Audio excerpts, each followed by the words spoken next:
Good evening, Free Enterprise fans. Welcome to the Friday night of Free Enterprise, where we have all the matches all night long. Tonight you are watching Free Enterprise 3, where we have a Blue Moon Waning bracket match between Poidrac and Moleboy. This will result in one of these two runners moving on and one of these two runners being eliminated from the tournament. I am J Mac the Librarian, and I am here with Xenocat, our restreamer, Chuck, our person pushing all the buttons, and my co-commentator, Deathlike. Deathlike, how you doing tonight? Doing all right. I'm just taking a look at things.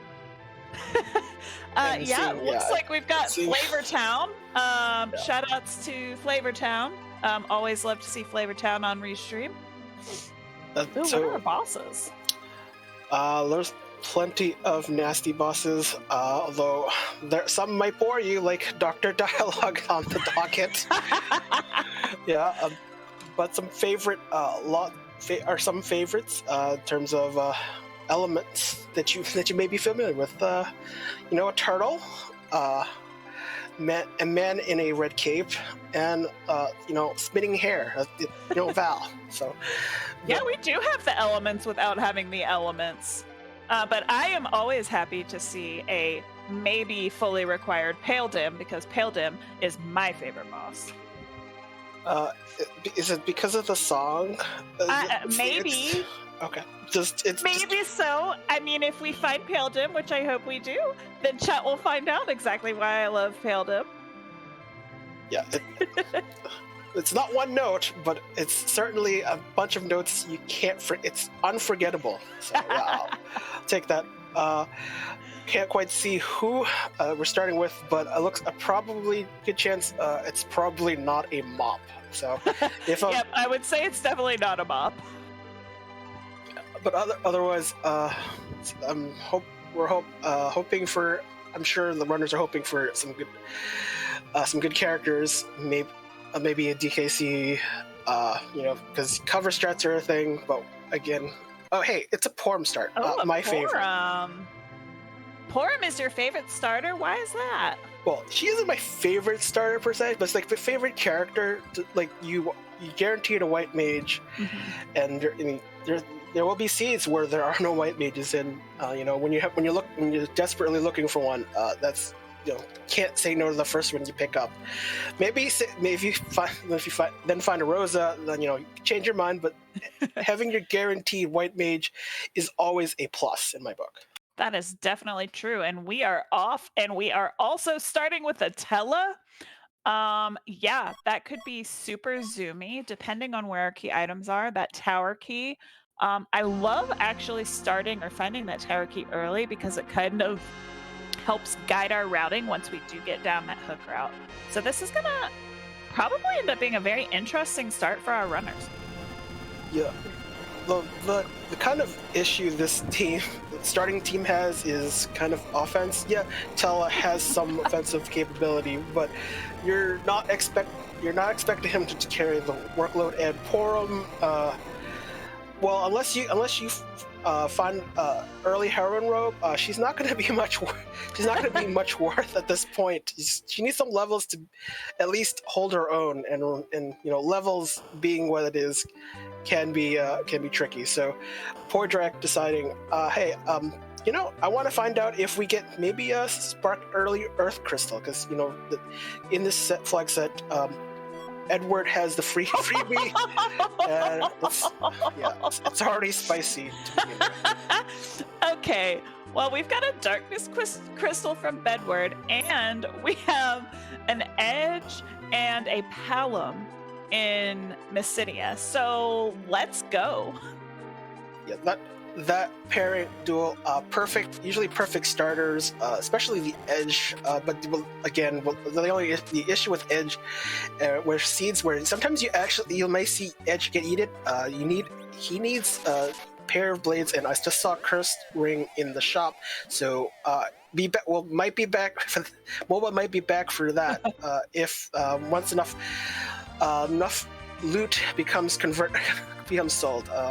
But Palom is also the second is the bonus here. I mean, you have Porum, so Twin Magic's already on the table, so that's an immediate buff.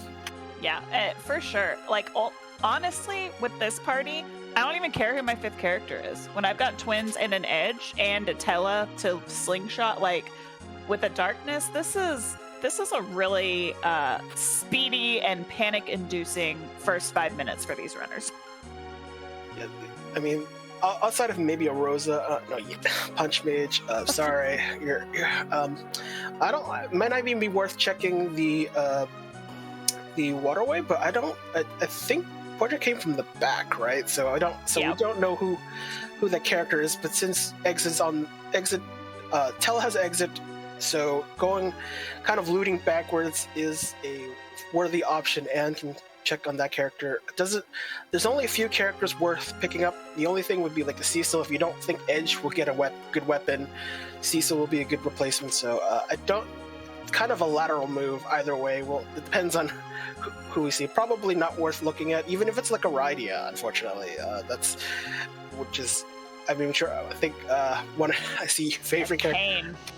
Yeah, Rydia is my favorite character, but when I've got a Palom and Porum, like in a Tella, I don't really need her in the seed.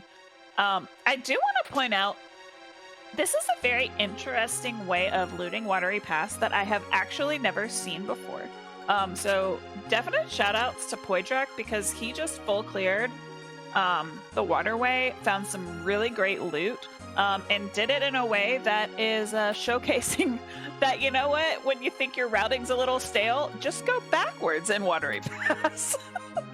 Yeah, so I mean, the randomization doesn't depend on exactly the exact location of that loot, as long as it's within the same area. So yeah, usually if you go from the front, you only get the first 3 chests, but if you loot from the back, you already get like 4 chests plus whatever you get till you reach the front. And it only works when you have Tella. So you don't want to do this if Tella is not in your party. So Poidrac is making the full use. Hey, I started with Tella. I'll make use of that fact and take full advantage of it.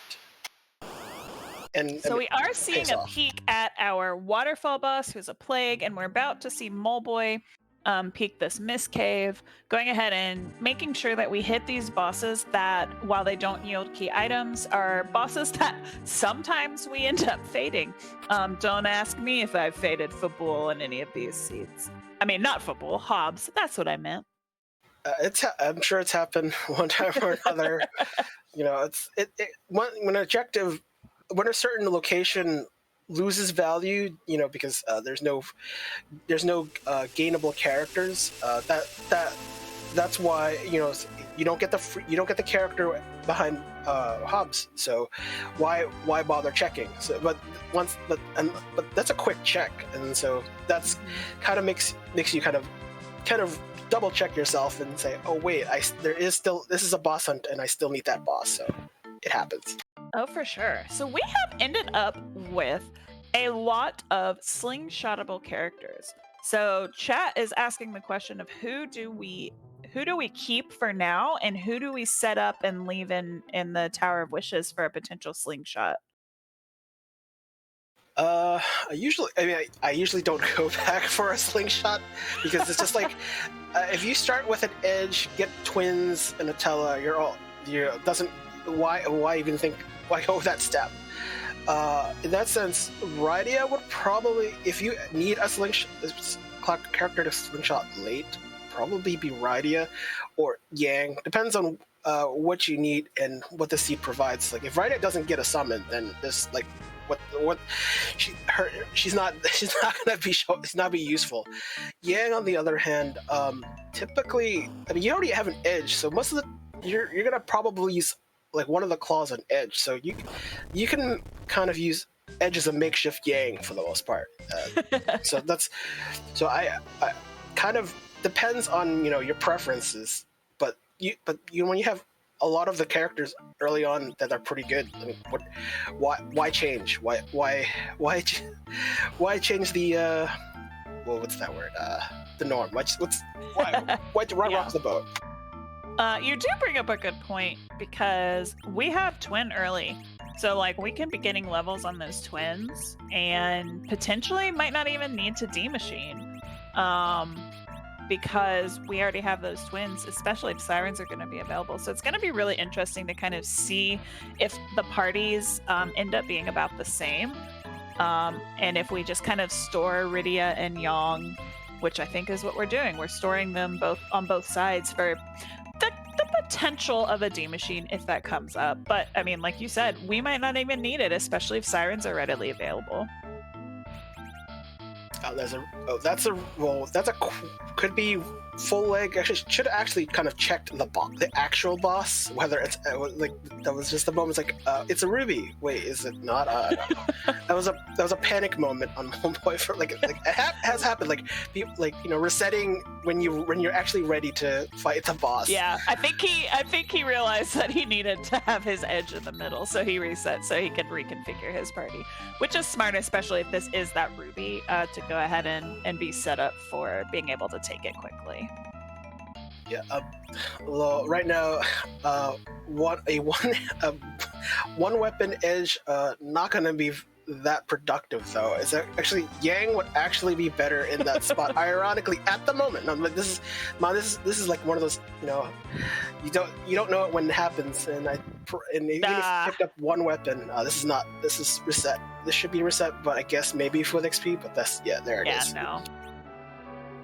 Normally you would maybe take that spot for XP, even if it's not a required boss since you're already up there, but the elements, the experience is split unless you go through all 4 stages, and with that Ice Claw on, you probably do enough damage to get through before the 3rd and 4th stage, so that is a smart play to reset. Right now, the berserker of the party is really Kane, and that sounds like a betrayal, but it isn't. When like Edge doesn't have as a real weapon. Like even Silver Knife, 2 pair Silver Knives, while not exciting, like it's actually worse than his stock weapon set. But that's better than just claws, and Edge with claws is a really poor Yang facsimile for a bit. So which is why having like that Poison Axe on a Kane is going to have actual value. I think where the XP really comes from, at least early on, if you're like sometimes you see some race runners do some more advanced things like edge only starts, which I actually enjoy. I think Mount Ordeals, when you have the 3 bosses, is where the chunk of your XP comes from. If you're a new runner, that's at least your starting XP. Then kind of next thing follows is the Eblan Castle checks. If you're diving going in that direction, and other locations aren't as plentiful. So if you want to like build your party, like say, do the 3 main checks and then do Ordeals last. That would be something, build your party and then climb up Mount Ordeals. There's some safety in that. Mm-hmm. Oh, look at that! The music. Yes, it's the music of someone's people. Yeah. I will not continue to do. I will do it 1 time per fight. I will restrain myself. I would like to mention slow is a very strong spell, and not because of the music. The sound effect is just right. But the impact of slow, you need to make the most impact. You want to do it twice on the same target to have the greatest effect. That is a true story. Casting it twice makes the effect twice as effective, but ultimately makes the enemy half as fast. If you only cast it once, I think it probably makes quarter fast. So this is which is why Silk Web, if you see it in shops, worth it. And hey, dolls. Yes, that is a back attack dolls. And Moleboy actually found the hook from Fabul, so he can get anywhere on the map with the hook and the darkness crystal. We do have 1 required boss down. on Poidrac's side right now, but I have a feeling that Moleboy is headed straight there, and he will also be getting his Pale Dim as well as seeing what's in this crystal room up on top. It's very tough to fade Mount Ordeals in this flex set. You have 3 bots. Especially with Atella in your party. Yeah, especially when you have a character that effectively demands the completion of the objective, and I've been participated in a race, at least commentate on a race where Val, it was a back-tech Val, and with a DKC and Atella, that was fun. I think that was a Baron key. It was a Baron key. So, that's a little bit spicy.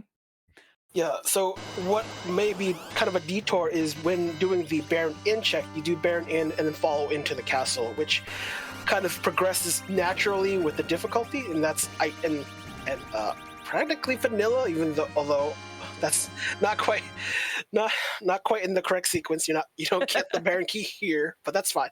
For the particular randomizer, hey, the key is in all of us. Yes.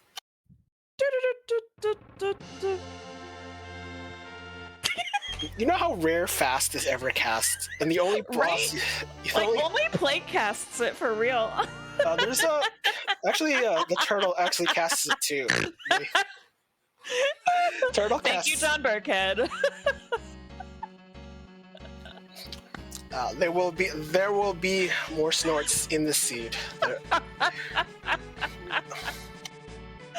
Oh gosh. Okay. It's a fact. Pigs can also fly. Pigs can also fly. That is also a thing. Oh, you know what? It's very true. They can, especially when they can jump. All right. Well, Moleboy has one objective down. Poidrac is, well, I was going to say he's probably headed to Baron in, but it looks like we might get a D-Machine grind right now. Let's go. Wow, that's a bold move. I'm sure, and let's see how it'll turn out. I don't remember, that's not the exact phrasing, but it's close enough. And we are headed back in for some slingshot targets. We'll see kind of who we end up dumping and who we end up replacing them with. So it's been interesting. Okay. Ooh. We're gonna forgo the white mage. That's really, really spicy. So, I think the reasoning, this is kind of it sounds strange, but this is gonna be full offense. So, strongest reflectable spell is nuke.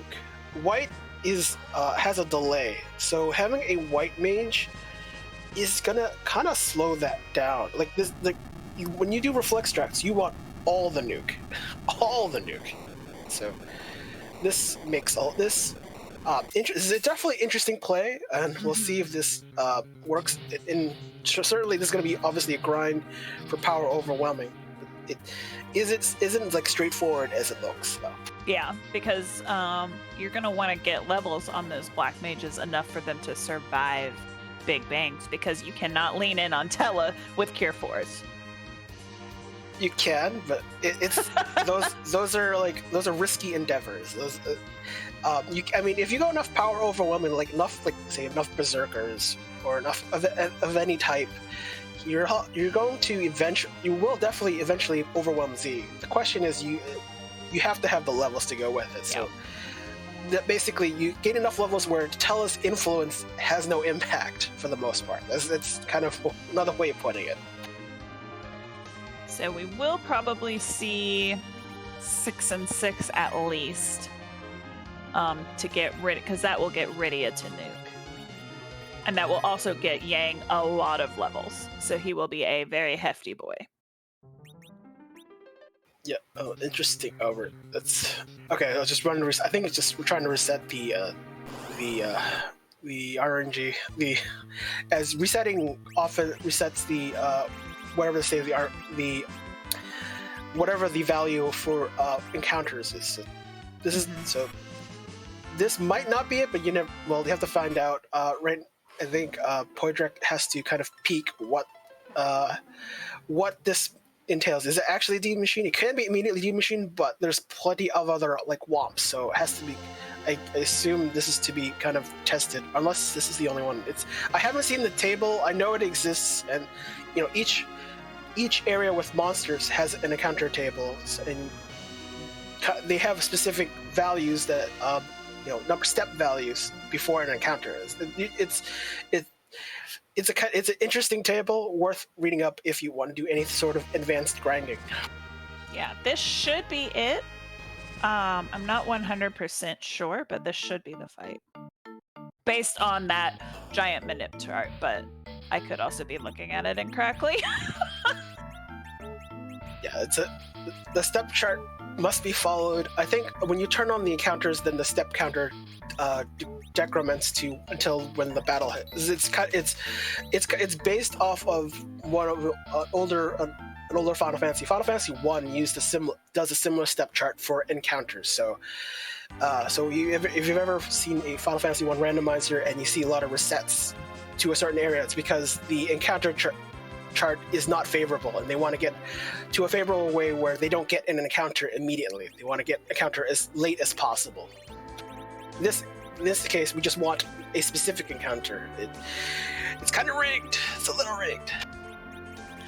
So we do see Moleboy headed to Castle Eblan right now, probably trying to spike an edge weapon. Potentially this means that he is going to choose not to do the D-Money grind and to just take a party that he has and dive hook. Yeah, this is Edge is definitely in need of a weapon. When you kind of go to a late game with Edge having I've seen double dancing daggers. Those are trying times. So trying to spike even just one makes Edge so much better. So, and ideally getting both hands with the best Hanzo Steel that he has available, that is a good time. Otherwise, then you start hoping for Forge to save you, and that might not even come. So while we are seeing Poidrac do this D-Money grind, somebody in chat keep count because I've already lost count because I was watching Moleboy. Moleboy is over here taking on this Black Cat and Lamia chest, and they hit really hard. So hopefully we can avoid these the blusters, which we do. So that's good. Yeah. So the things about you to avoid being blustered, you can one, if you have a change rod, make them piggies. But it's usually easier to have Edge with decent weapons for some basic power overwhelming. You can also charm the Black Cats, hope that they kind of kill each other off with a Bluster. But Bluster itself doesn't even, technically it's supposed to be Blaster, but because mistranslations and whatnot, because, this is one of the earlier games where translations didn't sound quite right, except for Spoony Bards. Oh, there it is. Yes. Well, we spiked a sword, so that is good news for Team Moleboy. Yep. Ninja sword, solid T5 weapon, buyable, typically buyable when you reach Cave Eblan or Underground. Those are solid weapon. So it's typically gated enough. If you want to buy a Murzim, you might after doing Forge, that's where you'd get a Murzim at best to buy, and probably don't want to wait till then to get that. Mad Ogres are solid. Usually it's kind of difficult. They punch hard, but they're also giants and mages. Both attributes. It's possible to have both attributes, like a Charm Claw and Meat Knife, but can only take advantage of one racial just as much as you can take advantage of one elemental weakness. So, something worth noting. For sure. So we do see Moleboy, because that Edge has the Mute Knife on, makes very quick work of those Mad Ogres. We'll hopefully get a better than tier 5 reward. We do get an Avenger for that cane. So far, Eblan has been successful on all fronts with our 2 out of 3 trap chests, and we will be trying to find something else to go with this party. That Charm Rod, not terrible.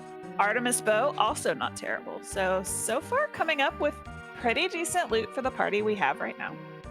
Probably could be, I mean, absent of Heroine Robe, the Artemis Bow can be your effective Heroine Robe for Porum. Although it could be on Palom too, but then you'd have to go bluff your way into neutralizing the negative downside of the Artemis Bow, which is makes wizards not as effective. So but I think it's a good compromise for a wizard to have an Artemis Bow. It's their only source of power, and staves. I mean, I like bonking things, but they're not. But staffs and rods, not very bonkable weapons. Oh, definitely not. Oh, we do find the Stalemate and Skull Chest. That was pretty quick on the leading route. So this chest is actually easy, especially when you do have an Edge in the party, because Edge can just throw Flame, get rid of those skulls, and then it's just a couple more hits to get that Stalemate down. Or we're just going to throw an Hourglass too. Forget I said anything. Meanwhile, on Deathlegs, on Poidrac's side, we have finished our D-Money grind. Are we going to get all the way up to Nuke? Palom does not hit Nuke, but Rydia will. That's fine. You only need one new kid. It just happens to be Rydia this time. That's all. Or did we? That's definitely 40. Well, it's 47. So no, it's actually 2 levels off. It's 2 levels off. So we stopped a little bit early. It's certainly more than enough for. I mean, when you have that many levels, there are not many spells left that you have to worry about. I mean, you can do Tele things with Rydia at this point. She should have weak, so that's not. So yeah, Rydia can pretend to be Tele, except not with Tele Life or Tele Magic. So that's Tele can take a nap for this seat at this point. He's ready to take his long-awaited nap. That is. Oh, was that a crystal sword on Moleboy's side? So funny, Seed. So funny. For a character not in seat as well. And so you can't even dart it. Like, when I have edges, I would much rather find the X-Cows, because at least they're useful. But you can sell it for some number of sirens. There's a number. Oh, gross. I missed 65k of CPU, no thank you. Poidrac also says, no thank you. Or are we tenting? Okay. Might do it to probably get the XP for Rydia over the hump, maybe, but no, let's just temporary. I don't want to bother. Maybe? Oh no, we're taking the last arm chest. What a cheeky check. Well, it's the only trap chest here, and apparently we've decided that there's more vanilla in this seed. Thanks, Xenocat. More vanilla. Let's just draft your application. Just hoping that the Lagreen accept Baron, the Kaipo guards, and for the Baron in 1 slot. Yep. This is a fight that you don't want to see in a very low HP spot. You would much rather see it, I don't know, like in Feymarch, hiding something you need or something else. But it is interesting to note that we did find a cursed ring just chilling out in the pot right outside of Baron Inn. So Moleboy doesn't even have to go back to Mysidia to buy one. We just got one for free. Cannot turn down free loot, especially one that is undoubtedly really powerful, and that's real Ruby. So hello. Oh, hi there, Ruby. So this will be our second required boss on the overworld for those of us who are just joining us. Pale Dam was on Mount Ordeals. I did you did miss it, so sorry. Catch me next time. Poidrac has done a D-Money grind. said no to the CPU up here who's guiding it, or who's guarding the second giant spot. So instead he is walking out and looting and getting some of this high tier loot. Has found a few good hats along the way down. Yeah, welcome all those from Free Enterprise 2. Don't spoil, although I did catch a little bit before this race, so that was a that was a seed, that's for sure. So don't spoil, and we'll see what Poidrac decides to do. It's probably going to try to switch swap airships, so that is definitely a thing, and the rat tails. So I guess that could be a delayed turn, and right now it's not exactly something Moleboy needs to do immediately, but probably worth doing, especially when the pink tail doesn't come with any sort of key item returns. So might as well either do it now or forget about it. But looks like this is the follow-up. Having the Baron key early, doing Baron into Baron proper. Yeah, because this is going to be 4 boss fights as well as a peek at the 5th. This is definitely the right routing play, especially before heading underground. So our big difference is that Poidrac is at Z levels, mostly Z levels, having already done most of a full D-Machine grind, whereas Moleboy has not ground yet, but he will probably be headed down the hook route as soon as he completes Baron Castle. Words are hard. Yeah, so Moleboy doing the looting at Eblan versus Poidrac with the grind. Poidrac probably won't even need to bother with Eblan outside of maybe try to afford some Hanzo steel. Gotta buy it on the shelves instead of looting as treasure hunters prefer. So, especially the D-Machine grind should give quite a bit of money for buying whatever is needed for a seed. So most definitely. Especially we're gonna hope that hook route shop has exactly what we need, and then maybe we don't have to shop underground at all. So yeah, starting Leviathan, right? Though right now we have the hook. While not necessary to do this, but it's often kind of popular to try to collect as many overworld completions and then use whatever underground key items to be used. So a tower key was one of them. So that was a starting key item. It's certainly so that is one thing not have to worry about outside of maybe the pen or Baron key being probably being the most popular and gated key item for all our needs.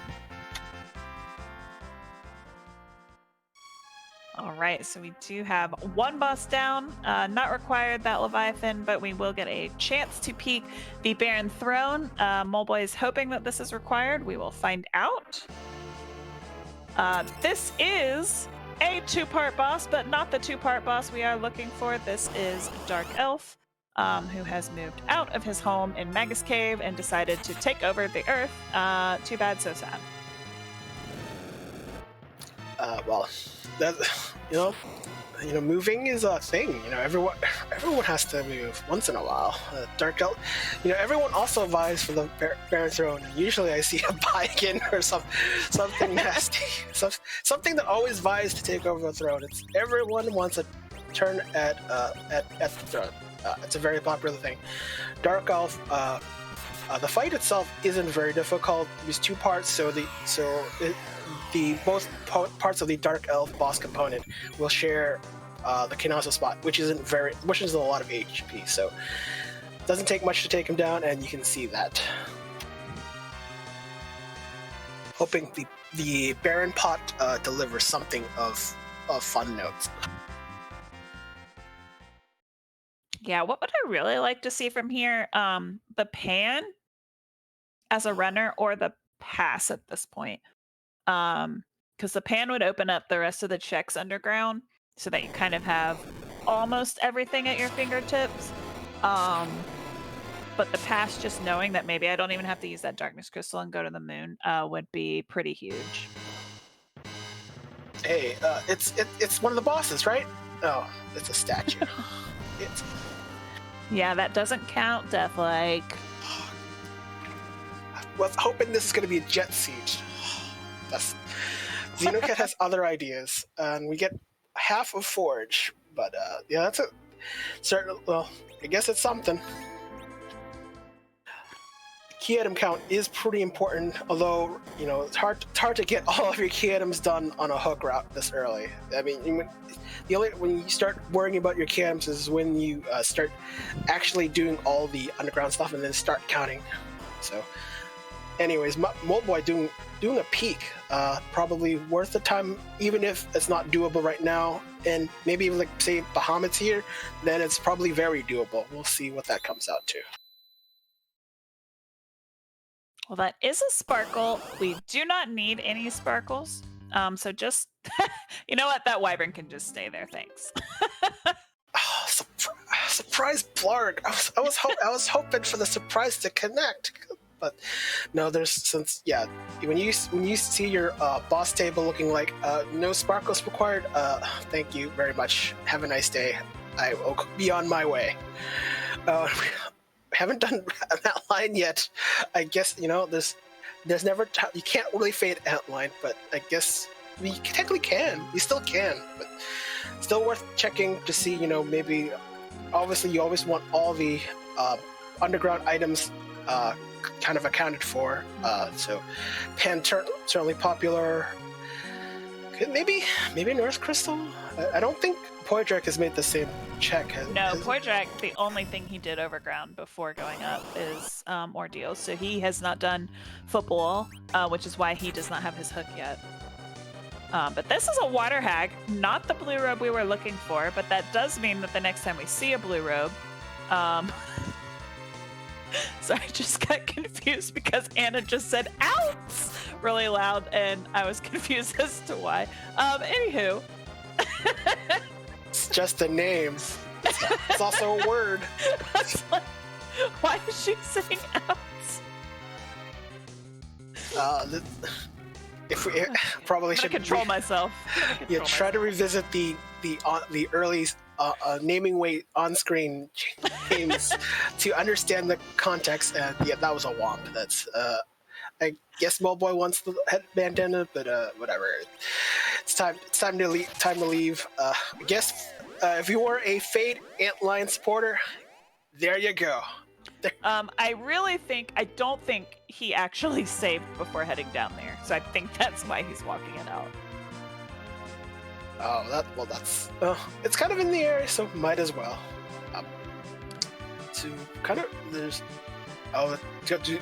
Moleboy's doing the check. Might as well take a look. There's always that possibility that rat turns into pink immediately. It does happen. I don't seen it in any seed so far, and that's a dart at least. It's also money. It's whatever you need it to be. It's whatever you need. That is true. And especially because Moleboy's only option at this point is to head down that hook route. So I imagine that is what we will see. We will just ignore that little landing there. Yes, he could still D-money, but it feels like, it looks like he's headed down the hook route, at least to go check the shop. There is still time for him to D-money. Poidrac will find out just the same Blargception that will occur, which is always followed up with the reset. Although actually Poidrac can do it, but it's like why? But looks like we'll take it on. Will be interesting. And there goes the Blarg. This spot, Wyvern. So this spot, the magic spell power is essentially when Quake Kid bluffs all the way to near max magic power. That's how. So so this spot hurts, and Ryan is not taking. Ouch. Not happening. That was just rude, Wyvern. I think the problem was probably didn't care, thought it would be trivial, but no. Blarg reminds you that you can't just show up and not worry about the agility situation that is there. Yeah, we did try. BS1 is really difficult to take on a wyvern. Dare I say, almost impossible to take on a wyvern at most spots. It does happen, but it is very, very difficult. I mean, the favorite spot to take on a wyvern is inside giant cannon. I mean, that's the only time where I will take my chance, take the one hit, and hope that's good enough. So, not anymore. Yes. Dart. Yeah.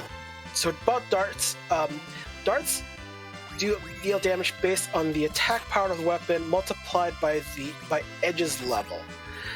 On top of that, it doesn't factor in any attributes of the weapon, whether it's back row, whether it has elemental properties, racial weaknesses. It doesn't care. It's so something like the Drain Spear, which has accuracy problems. Don't care. We care about the raw attack power, and that's all that matters. And it's a popular dart as well to buy just for that purpose alone. But hello, Staleman Chest, giving us the edge sword that we have always wanted. Also, that is a Dark Knight Cecil, who likes your party to have a lot of hit points to be able to get through.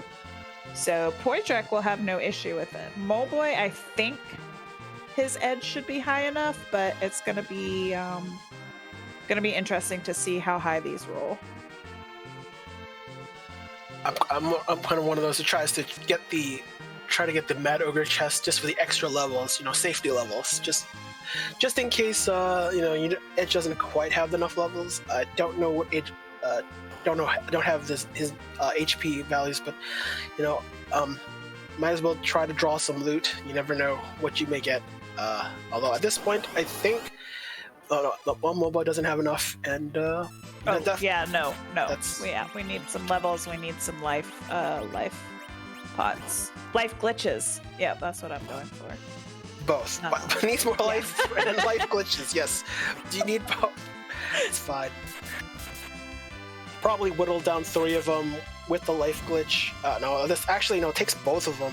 Probably took out the Newt knife, which would have been easier. But I think the problem right now is with the Avenger Kane, won't be able to life glitch at will, and it won't really matter if some of these characters are revived, as they'll just kind of take a nap to EKC anyways.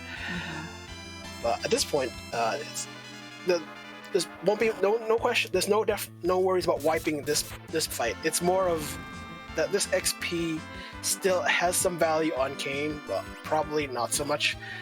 And we'll be probably relying on some kind of like toss kind of healing strats where you just someone other than Edge heals himself, and then heals himself again, and then maybe tries to get a late revive on a character that needs the levels. Probably Palom or Porum. Yeah, I would say I think his Palom has Quake from the trap chest, so maybe that Porum to go ahead and try and maybe get the Cure 3 or get close to the Cure 3. Oh no, Cure 3. I think Porum was like 33, 34. Oh, that's right. It's Porum. It's Porum, not Rosa. Just kidding. Don't mind me. It's fine. They're easily confused.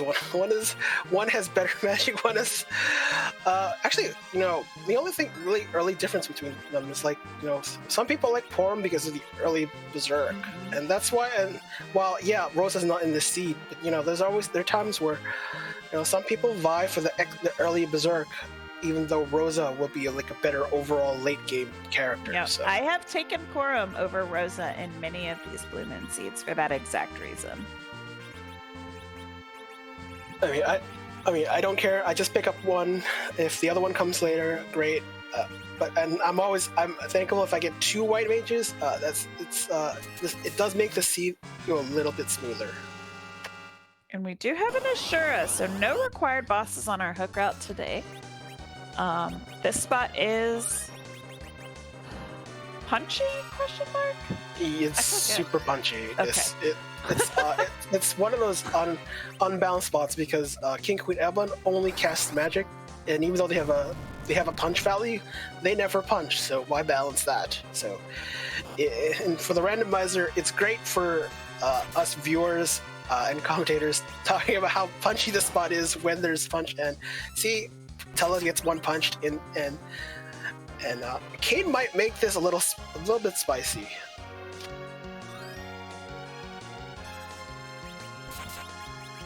Meanwhile, Poidrac is finding his light sword from the rat tail turn-in, has exhausted all possible checks on the overworld as well.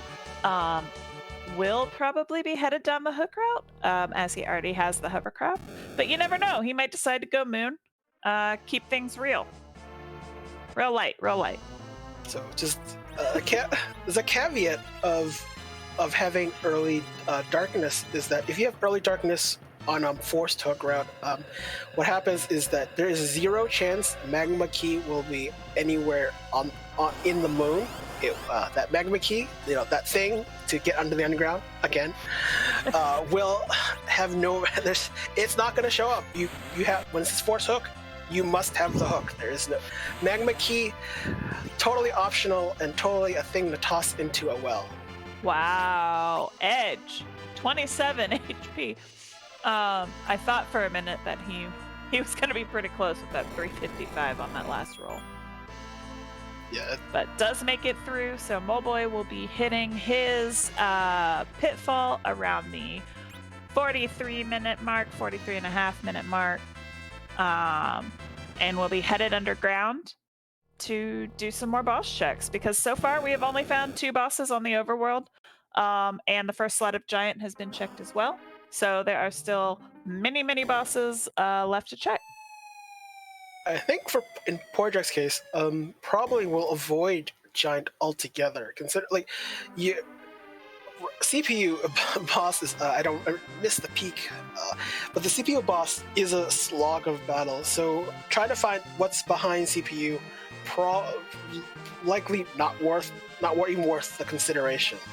Especially at the element spot that has a truckload of HP. So when you have truckload HP and a boss that is just kind of tough to beat, just straight up, it's just like, why bother? So that's kind of the only information advantage that Poidrac has over Moleboy at the moment.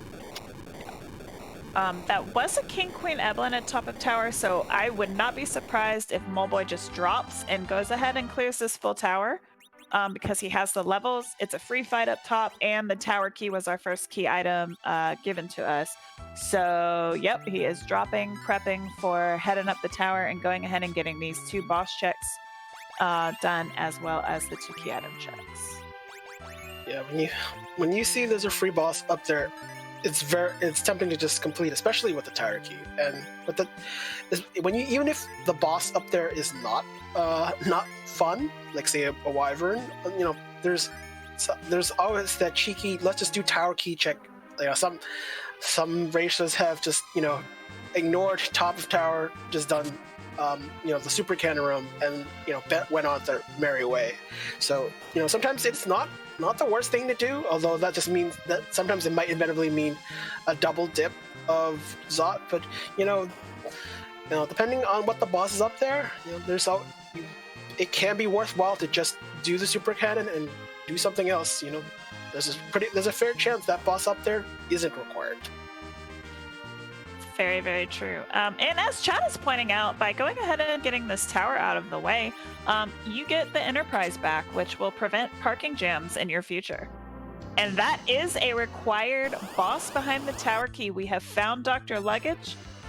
He's just going to be chilling here in this very, very low HP spot, which means that you're going to actually have to do at least 2 magic spells and hits. Can't just one-shot him here, but is required, making this tower very required today. Yeah, although Quake is a little overkill. There's only less than 600 HP, and there's four bosses effectively. Even though you might miss one altogether, but there's like less than 200 HP at most for one of them. So they doesn't require much. And why are we waiting for the wheel fight? Let's go.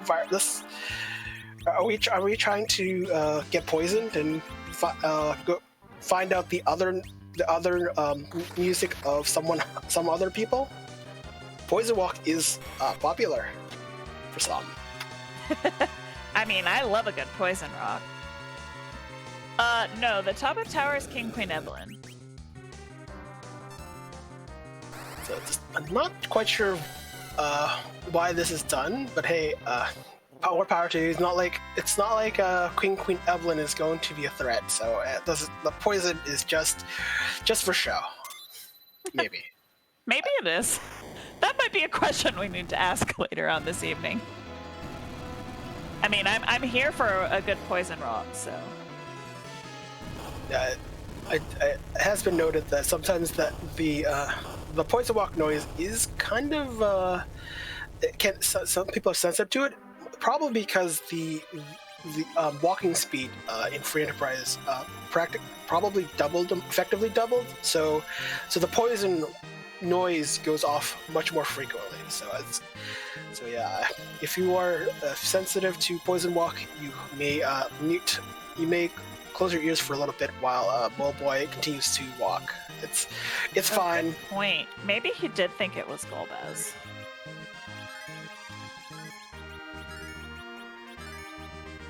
If it's Golbez, then this is fine.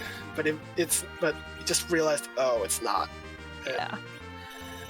Well, I think the Avenger might slow it down a little bit. The kind of issue what's going to happen is, can you wonder, is the boss going to be fast enough to go to the end sequence, or is Kane going to kill King Eblan efficiently, quickly enough to end the battle? And I feel like with the spot being HP heavy a bit, at least for its position in the vanilla game, it's not exactly the probably it's a spot that we're just kind of put the controller down and wait for the boss to kill themselves, which is kind of unfortunate part of this sequence.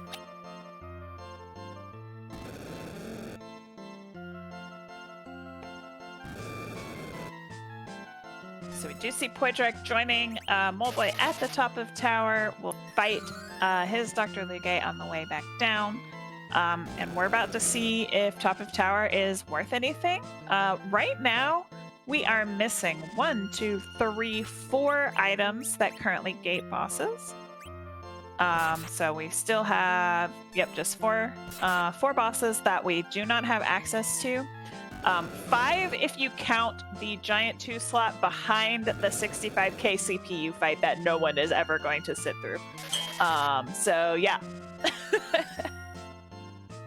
Yep. Good. Certainly, just although Moleboy's having a time, just got to Kane's turn, and since Avenger is equipped, Kane's going off. One of the kind of nuances about the Avenger is it still actually has to wait to get to the character's turn before they start going auto berserk. So if you just left the first character's turn, just do nothing, K will not go off. So as a consequence, you see Poidrac overtaking Moleboy because Moleboy's Kane is just kind of delaying the inevitable.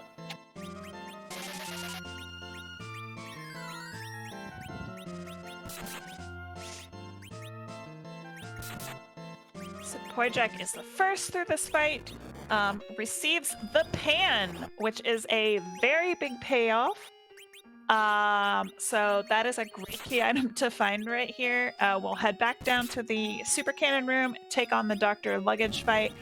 Meanwhile, Moleboy is just wrapping up his top of tower and will be headed all the way out. So we are pretty close with runners, except for the fact that Poidrac has done his grind, Moleboy has not yet.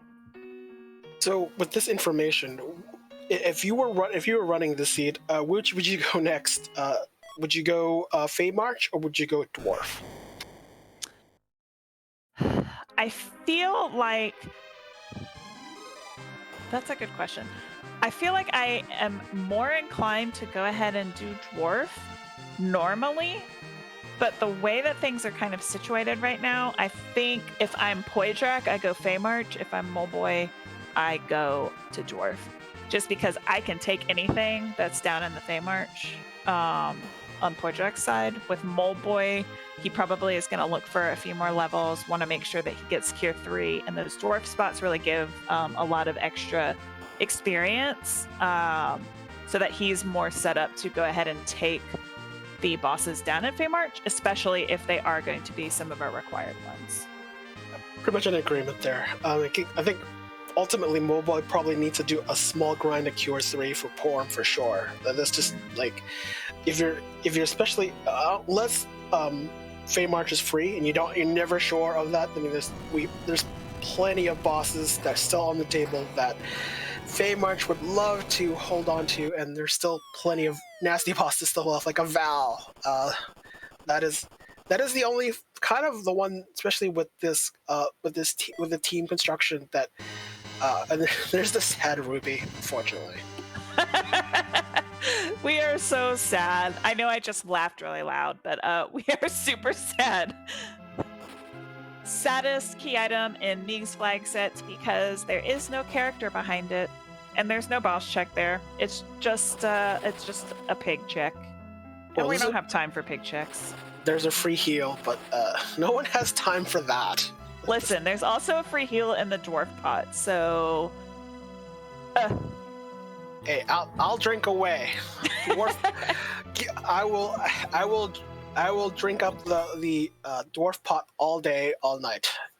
It's moonshine as far as I'm concerned, and I've never had any, so I couldn't tell you what it is. Poidrac also getting his sad ruby, looks to be flying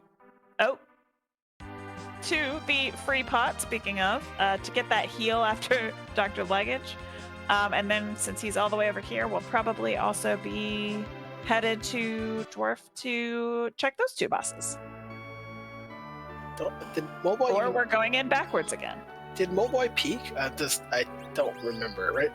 Although Moleboy's doing some more shopping, probably looking to see what his grind options.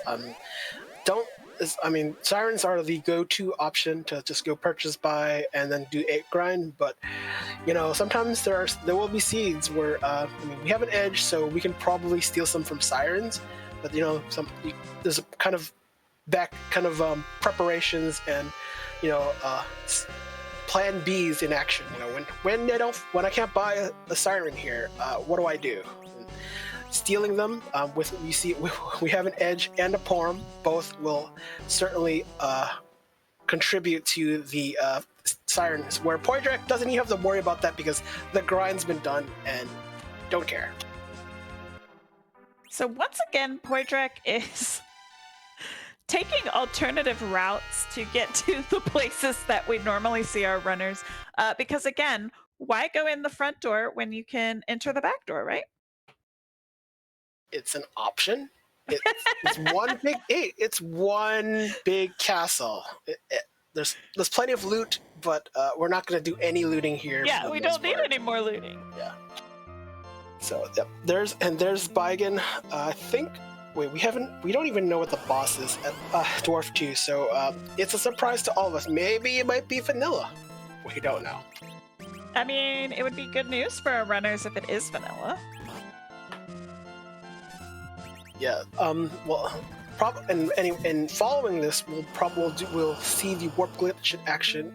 Warp glitch being that, the crystal room in Dwarf Castle. This also shares the same one as the sealed cave. So it just happens that when you use warp in the after completing the battles and still in the main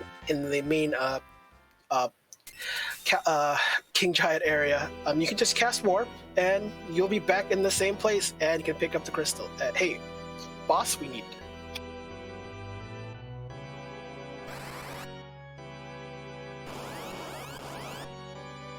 It's Val. It is Val. Yeah, so it shouldn't be too bad a fight. I'm not sure if the magic can go through this spot. I believe it might be one of the few spots. I know top of tower is one of them. The top is I think even the element spot is also one of them. I'm not sure. This spot? Well, we'll find out soon enough if this is one of them. Obviously it is. So, and Val gets washed away. Surely got her hair done from that, and Radia has learned nuke. So Yep, that's to get her to nuke. Hallam will be very close behind. And we will get our shot at looking at 2 key items because the warp glitch is on in Blue Moon Seeds, so we will be able to warp back into this room and check the key item in here as well. yeah. So Moleboy might a different kind of time, but shouldn't be too long. I mean, Caden is really just he's just a security blanket, especially with the mages around, to allow them to cast spells. So that's the only reason you keep him. Although at this point, hey, harp. We'll do some music soon enough, maybe. Potentially. Well, that is a forge. I see. I don't know what Poidrac's equipment situation.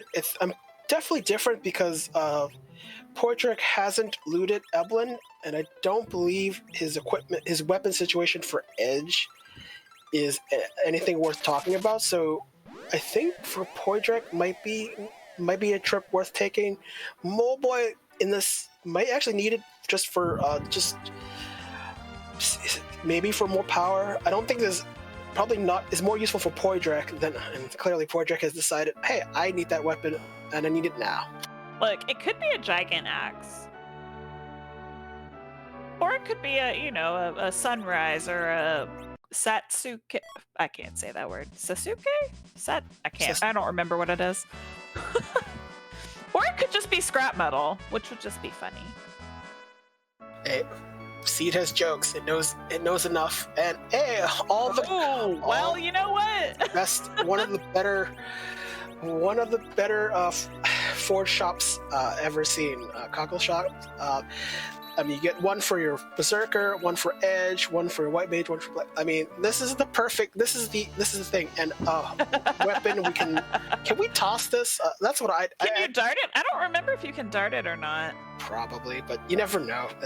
You can't dart the crystal. You can dart Exhale. The dart system is it's a mystery to everyone. Chat, do we know? Can we dart this?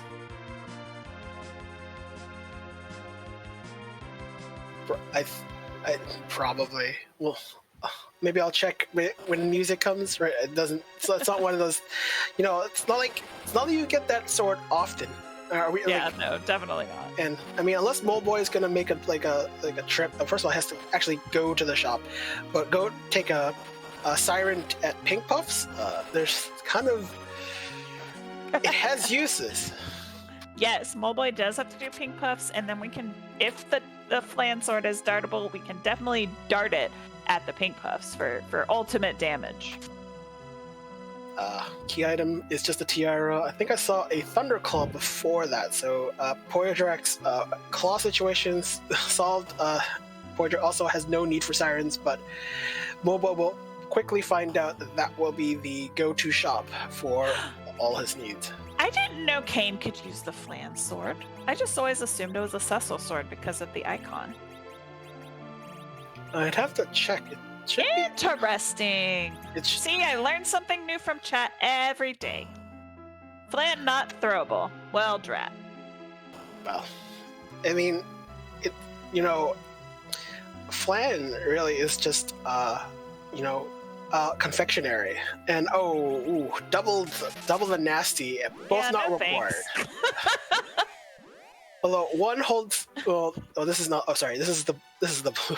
Just if it was a red moon, the demist would be double key item up, key item potential. So, but No, if you don't have to do demist, see you next seed. Demist, we'll maybe. Yeah, no thanks. Yeah, see you next seed. I'm not even interested, especially at that spot. If it were like the queen spot, I'd be tempted, but king spot, no thanks.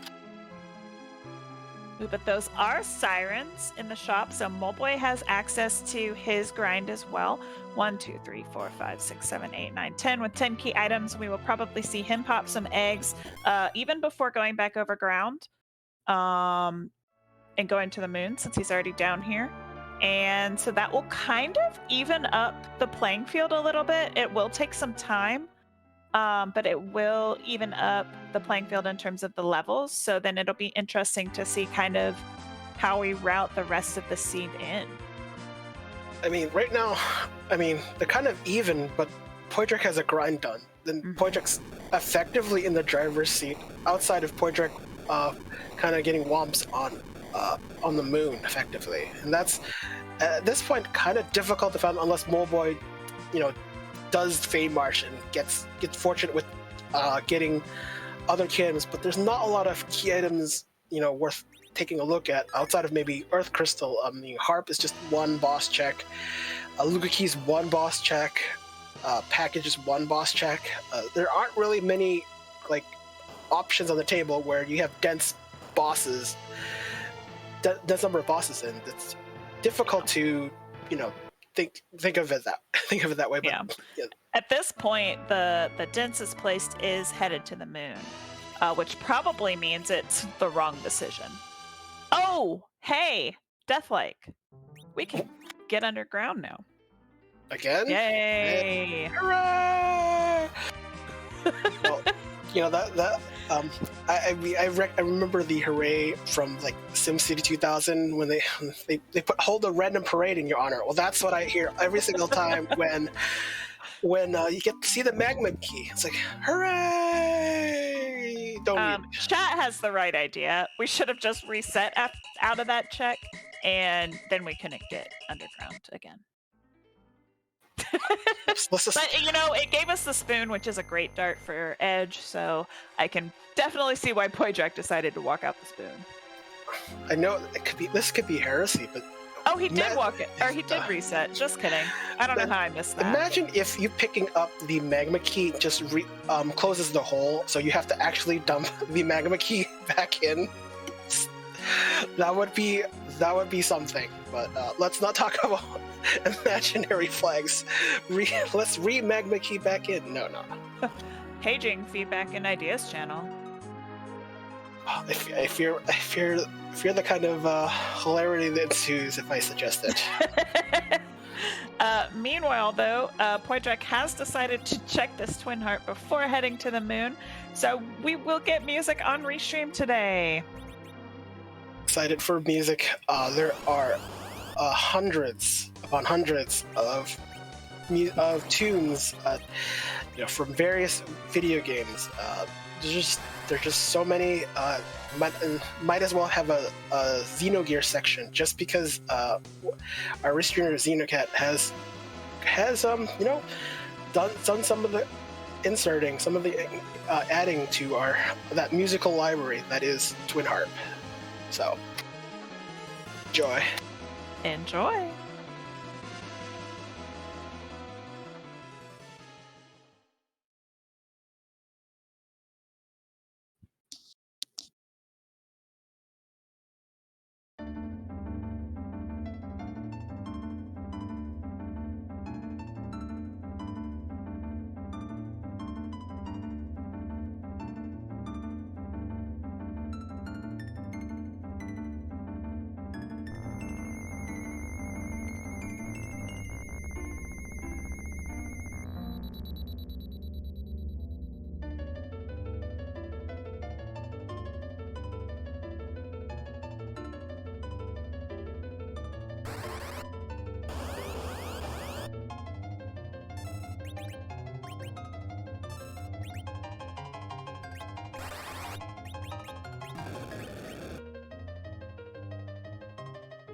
That was some beautiful music. Final Fantasy VIII, I think it was Extreme. Oh, and Oh, Vanilla. well, how convenient.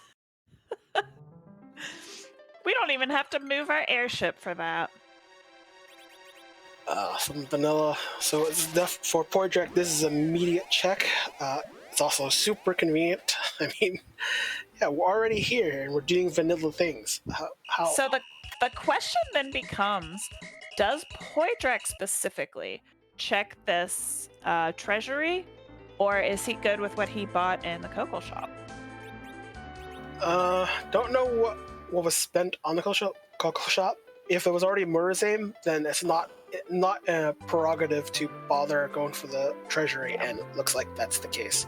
Yeah. Once you've bought one Murazame, you're probably set for the rest of the seed. So we will see him rush up Tower of Zot. Looks like Moleboy is going to turn in his pan. Will receive his spoon as well as his other key item that, you know, he may or may not decide to keep or reset out of. We will see momentarily. But he is now done with his grind. So realistically, now he's only about just a twin harp check behind at this point. I think it's gonna go a little steadily, especially even though Moleboy's completed the grind. But yeah, there's the reset. There's the reset. Says no, thank you, and walks it out. Will he also go to the twin harp? It looks like he is. So we will get another rendition of music, which means that Moleboy will find his required Keinatsu in Zot 1 very soon, because there he is, folks. And Turtle, Zot 1, this was already open, which is fortunate, but you know, when you're running a seed and you don't have the Earth Crystal, you know, Zot 1 check can look appealing. I don't know. I'm one for waiting a little bit for the Earth Crystal to show up, because why double dip when you don't have to? If this is your like last boss, then this is fine. But we're still only a little more than halfway into the number of bosses, so this is, you know, not a check you want to do kind of in desperation. You want to kind of have your Earth Crystal in hand to at least tempt it.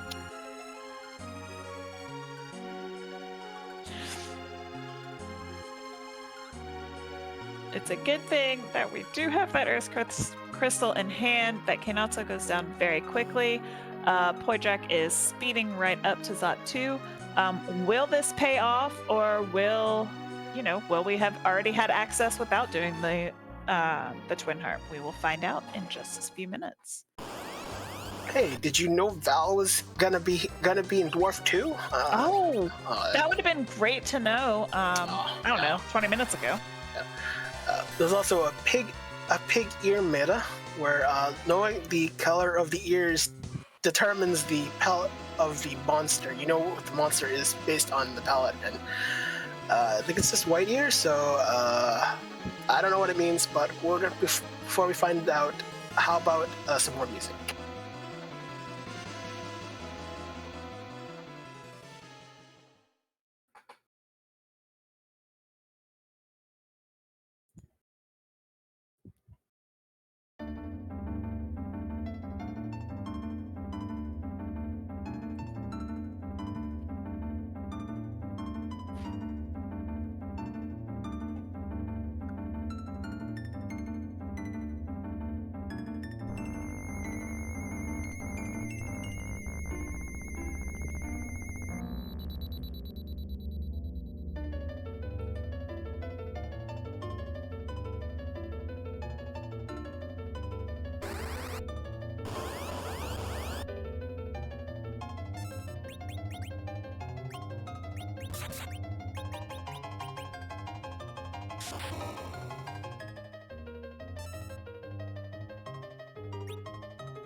Another fantastic rendition of that song.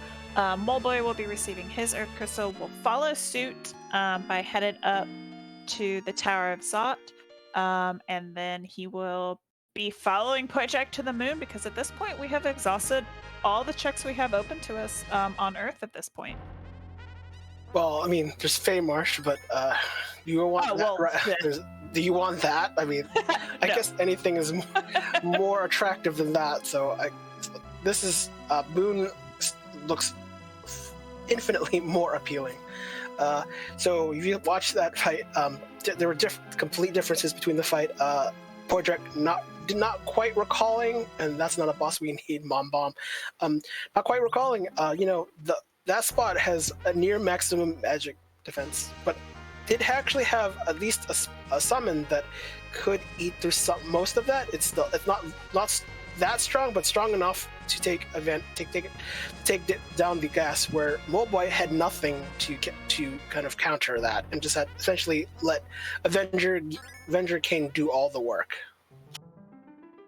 So that's some time. That's kind of a time loss on Moleboy's, just not having the solution on hand. Quake not doing enough as it is. Yeah, for sure.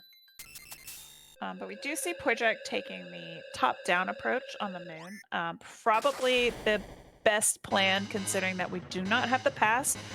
We'll try and avoid walking the lunar subterrane twice if we can at all costs. But like Deathlike said, we have these 5 more bosses on the moon to check, and if none of this pans out, that Feymarch might end up being required. I mean, I would love Womps all across the board.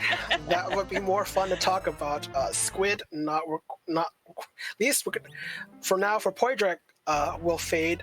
Moleboy, unfortunately, based on not doing giant, kind of probably might have to may peak giant. May actually have to think about it. Sometimes when you're at 4 or 5, right now they'll be fixed. Sometimes giant might look appealing. Try maybe get one down so you can kind of be full confident in a face check of the LST, which Poidrac will probably do.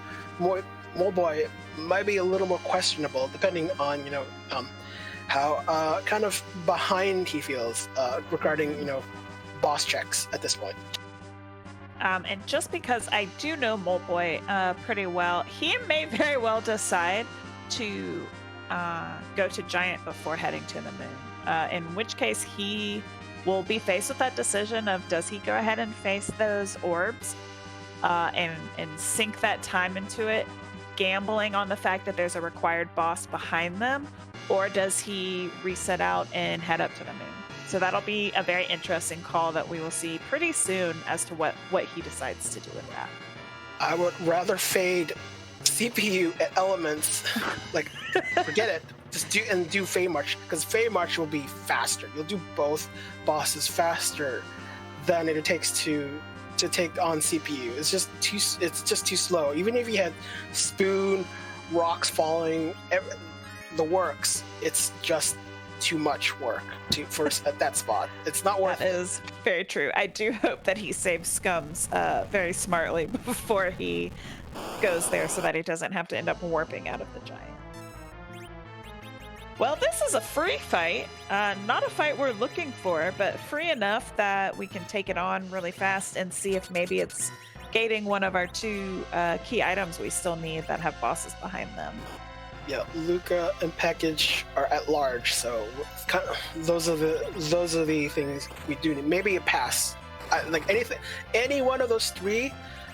Poidrac probably it would be further in the driver's seat. You can't just probably worth doing this. Not even just for the face for the key item alone. So I'm not. It's not. I'm not going to be lost on it. Although Fatal, I thought didn't we have a shot with coffins? I don't remember if that was the scene or the last scene I watched. All scenes kind of mix into each other, so it's fine. It's yeah, Fatal. I would just go with Stone. Forget Fatal. Weak or Stone. Fatal. Not a popular spell. Cheeky. Moleboy is doing that giant check. We'll find that CPU sitting in this element spot, and we'll have a very big decision to make. Poidrac finds a pink tail. Not what you're looking for. Probably honestly doesn't need it. I mean, have more than 10 key items. Doesn't really need another strong item to pick up.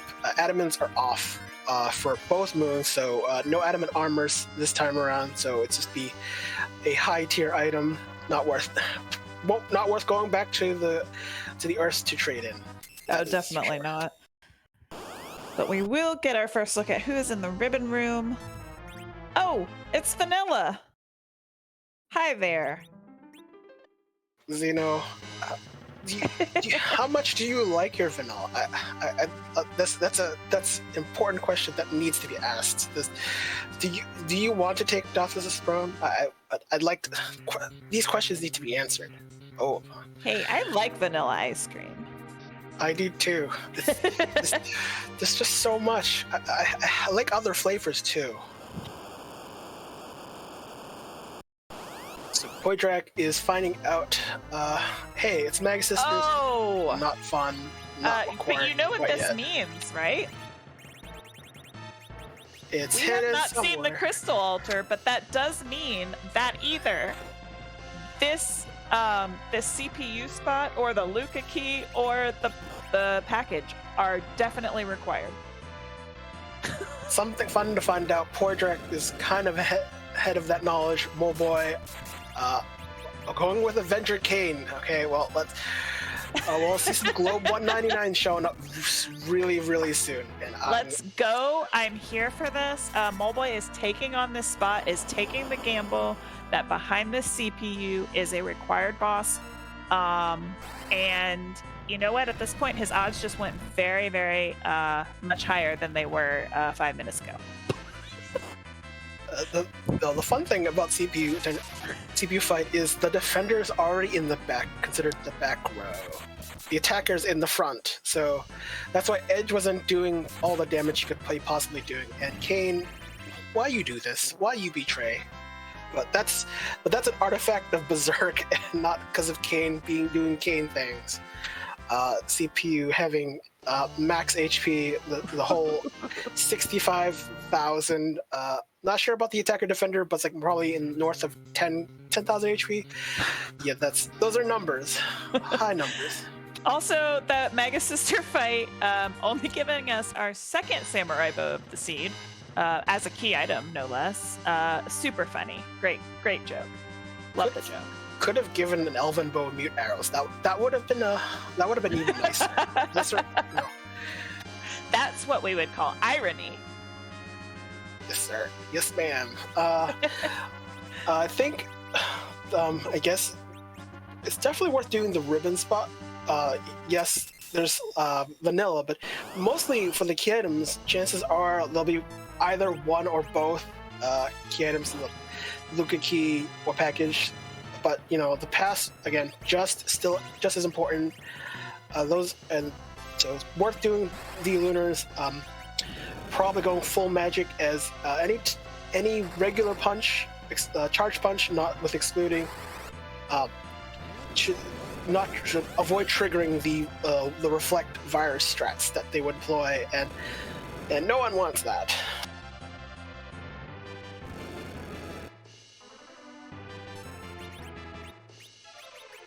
right, we have survived, gone through our first, I won't say survived, we've gone through our first round of Globe 199. And we're gonna get lives back up on Edge especially, and we're gonna continue to push damage on Moleboy's side, despite will take a few minutes. Meanwhile, on Poidrac's side, we are doing all we can to get through these vanilla D-Lunars, pushing some good damage with Edge and with Yong. I mean, Yong's just punching for 6,000 a round. So we should make pretty decent time on the Sea Lunar fight, and we'll see what is behind these. With 2 key items, our chances are pretty good that we're going to get one of the required key items at this point, but also, like, would I love to see both bosses in the Feymarch gating both of the key items that we need for go mode? Yes, I would. Yes, there'll be more free enterprise to continue with if those come to fruition, and they potentially can. Yes, let's just require us to fight all the terrible bosses in all the terrible spots. So CPU doing its thing, Globe 199 dominating most characters. Beautiful things. Okay, well that was just a Moon Veil and a Crystal Sword. So, real cool seed, real cool. Our runners are probably a little panicked. Both of them are probably now very panicked. Well, Moleboy not quite so much, but Poidrac is definitely probably panicking because realizing that more than likely he's going to have to go back down and face that Feymarch that he faded. So, yeah, this seed just got real spicy. Yep, there are times where I love Avenger, and Avenger Sword is a really strong weapon, but when it comes to certain bosses, and this is the top of my list, Avenger Sword is doing Moleboy a disservice. In this fight, I mean, Berserk is certainly powerful, and I think everyone loves to try to employ, Berserk strats, and I think for this battle, you use Blink on top of it, but you need to free up Porum or Tella to do the Blink, and what's happening here is it's slowing progress down right now. Trying to get to kind of hoping Kane doesn't hit the attacker and wiping the defender. Those are it's making the battle, slowing the battle down just tenfold. It's hard. It's making the battle difficult. And then now going to be facing Globe 199, which not a wonderful sight. So, and Bahamut's going off this time. Well, that was worth it. That was worth it. That nap. Oh dear. Well. Ooh, this moon, very haunted. Dang, that was. The moon is haunted. This is. Well, we'll still have to check what cave value actually has, but this entire moon is starting to look very haunted. Oh, that was required. Oh, well, that's. Yep. Well, it then was required, but still worth it. That Blark. It's like it's very rare when you see Bahamut get to that point, but it happened. So almost haunted. So, but for key items though, that was not a lot. So maybe quick check the cave value before leaving this almost cursed place. I mean, at this point, you kind of have to do these last two. Although that Mom Bomb is... I mean, it's not as difficult as Mom Bomb could be in other places, but still not necessarily a fight I want to do. But then I guess you have a choice. Do you do the Mom Bomb, or do you go back to Feymarch? I think Poidrac's doing the Squid, doing Aquaman. Yeah. That's so, which makes sense. You really want when you don't have the pass in hand, but sometimes, and also you want to be a completionist, you want to get rid of the moon off the table as much as you can, so that whatever remaining, you don't have to make a trip back. And maybe when you have a chance at the pass, that that will kind of be like the redeeming quality. Like if you get a pass, then you start to look at the Fey March. But I think Cave Valley would certainly be Poidrac's next destination after this. Yeah. Meanwhile, Moleboy is definitely sticking to this gamble. And we'll get back into the CPU, hoping that getting through the CPU will pay off. Statistics are pretty high that one of our required bosses is behind here. But it's still a very sloggy fight.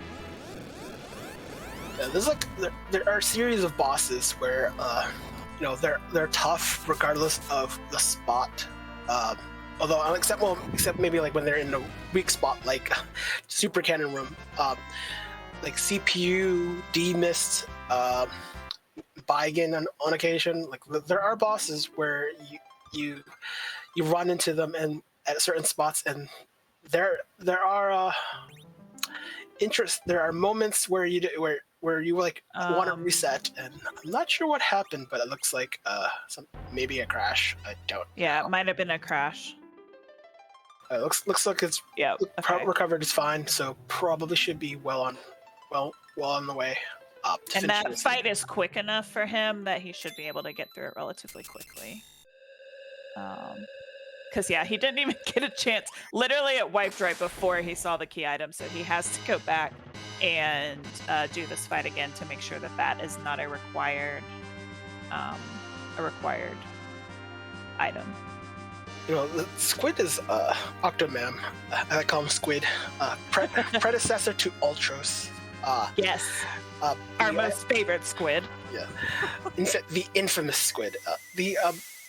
Is that when you weaken it at least once, like after three damaging hits, the monster naturally slows down. And I think in terms of the coding, not because of the randomizer, but the battle itself, the Squid goes really slow, so it's one of those bosses where if you get your hits in quick enough, then the threat is lessened. Even though this is a punchy spot, but you don't want a boss to get too quick on you. So Octomam, after having at least one change of form, is significantly slower than before. And Moleboy completing the CPU fight, now doing the actual CPU spot. Does this gamble pay off? It does pay off. Hey, how about second grind? How about as if the CPU spot wasn't great enough for XP? Here's your second grind, and also that was a pass on Poidrac's side, so that is a really fantastic pull for him. Now he's got some choices. He's got 4 terrible choices. Yeah, Poidrac. I mean, you have Fey March, you have whatever's at K value, and you're hoping one of them will have a key item gating to the correct boss. So that's which Poidrac might be in a worse position than Moleboy. Moleboy deciding, that CPU fight is worth it because hey, second grind is available. Why not that? So it's competing objectives left at this point. So Moleboy might be in the driver's seat. So what that comes down to, Moleboy has to do effectively kind of hoping to do a top down, and then if Moleboy does a top down, we'll definitely be in the driver's seat for the Z fight. This is very, very true. We are taking on this Mom Bomb. This will also take a little bit of time, but shouldn't be too terrible. Hopefully, we can get some good rolls. Yeah, it's Bomb Bomb's a punchy spot. Magic, it's okay, but that's not really the threatening part. I don't think there'll be an opportunity for Bomb Bomb to switch to another form. There's quite a significant bit of DPS on Poidrac's side with high-level Yang with a reasonably well-equipped edge. I mean, I see Mute Knife is fine when you have Merzin as your stronger leading weapon, so not a huge deal. So it shouldn't be too long for Mom to be taken care of. Moleboy, I think almost near the end. I think this is the last one. I think it's the D machine. I think this is fight 4. I think he's got one more after this, if I recall. So Poidrac is forced to be led to this spot. So that's. I mean, it's either Feymarch or package. You might as well do package. Unless you want to go for Feymarch. I think. Yeah. So yeah. You have to chase the key item that came from the moon, and we'll see if this is go mode. We'll see if this is one of those spots we don't need. In which case, we will see Poidrac dive back down to Feymarch. So this is getting really spicy. And could come down to the very last couple of minutes. So Poidrac is definitely doing this. If this is a Womp, that will favor giving Moleboy time to do the LST dive. That's because Moleboy, at least as far as he's concerned, the LST dive is the best choice. And in face check mode Zemus is in the package. No wonder it burned down.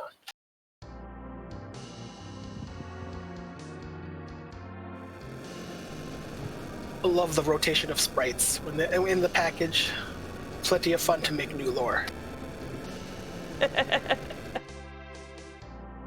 Was that Kaipo woman burning the city? Oh, that was Zemus. Zemus. Okay. Before Zeromus, there was Zemus. I think Moleboy's at the final fight. Oh no, but one more. Of course, it's another fight. This is probably the last fight because the D machine, the lone D machine, typically signifies it's one of the kind of rarer fights. But Mech Giant, fairly common, apparently shows up twice. It's hard to memorize what the gauntlet is on the Giant. I mean, it's kind of a semi-popular one because it's on the Giant, of course. This is the last fight. I don't know the last time that I actually did this gauntlet myself, so I forgot that the D money fight is actually the middle. So this is the last one. Moleboy is wrapping up. We'll get his sixth objective lit up, and then we will see him probably take the moon top down. And now it's just a race of Poidrac finding that final boss before Moleboy hits the Crystal Sword altar.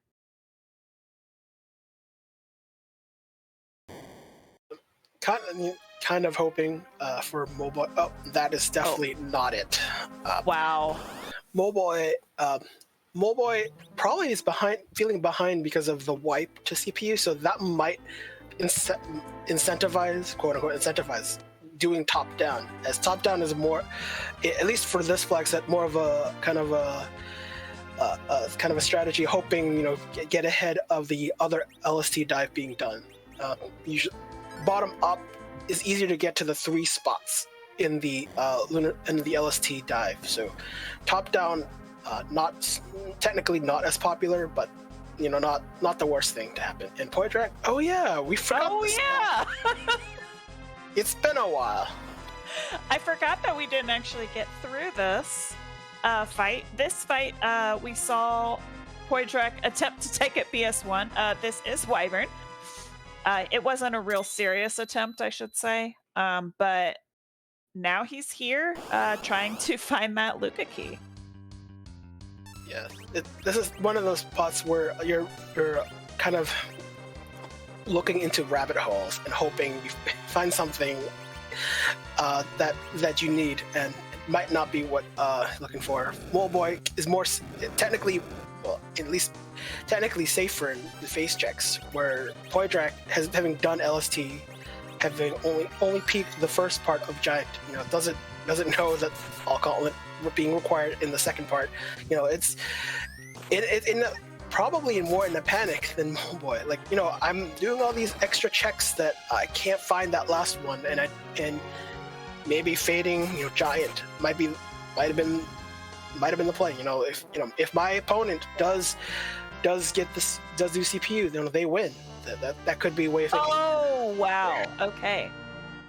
Well, there is go mode for Poidrac. Moleboy is also in go mode. He just has this check, and then does he check Crystal Sword Altar? We will see. Either way, we are in a foot race at this point because Poidrac has the pass.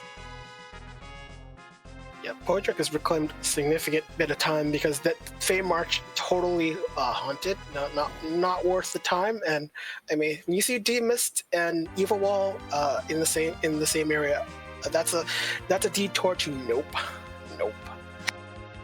not happening. So that Poidrac certainly fortunate that Wyvern guarding the only key item left gating bosses.